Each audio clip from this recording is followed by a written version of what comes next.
Hey everybody, I'm JT with Fun in Motion Toys, and this is Robert Becker, the inventor of HyperTiles, and we are going over our next level of connecting HyperTiles together. And in this one, we're going to talk about orientation, which, if I'm correct, Robert, is when we're connecting more than two tiles. Once you add that third tile in, we've got some options, right? Nope.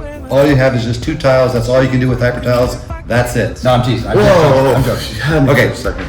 We did. We talked about two tile connections, and we talked about flush, we talked about spiral. Then the question is, okay, so where does the next one go? And that's an orientation question relative to where the first one went. Sure. So, agreed, spiral. This is a spiral connection, and I know it's a spiral flush connection because I can turn this 360 degrees. You can.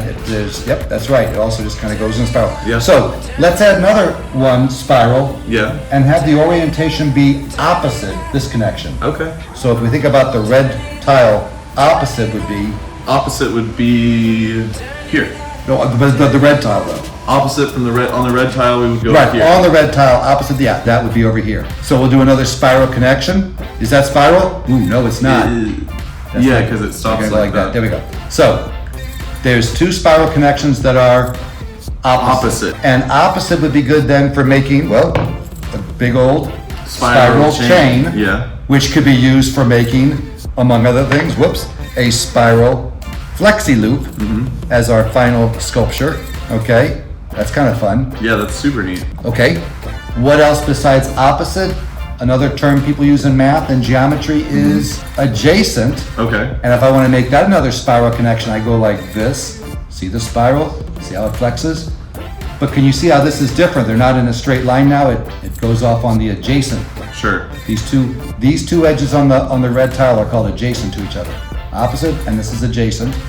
And this is what kind of connection you want to make if you're trying to make this. And this is the triangular antiprism. It is. So a triangular antiprism is made of adjacent spiral connections. Dang, yes it is. Adjacent, spiral, and flush. And this could then be extended to more of those, and guess what that gives rise to? An exploded tetrahedron! You got it. You can see how that's the bottom layer of that. Bingo. Is there another place you're saying, well, no, there's opposite and there's adjacent. We're out of space now. Well, guess what else we could talk about? The same. Come on, there's room there on that one. So instead of going opposite, adjacent, the next would be same. So I can stick another connector here. And I'll make another spiral. I can tell because look, it lies flush with that one and with that one.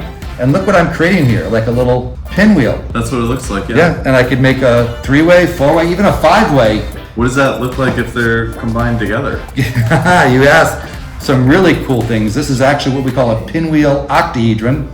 This has some really cool flexible properties. This is too cool because you can probably see the spiral flexi loop yellow, spiral flexi loop red, and spiral flexi loop blue. I was just noticing that those are 3 spiral flexi loops. Interlocking. So I'm going to break the blue, I'm going to break the yellow, and I'm going to break the red. I have to break all 3 because I'm about to do something that's really weird. It's called an inversion. Okay. And not all the shapes do this, but this one does. So we just inverted this and end up with the same, I know, our pinwheel octahedron. Booyah. Well, that was informative. Thanks so much, Robert. I think I could say from the both of us that we can't wait to see what you create. Thanks for watching, y'all.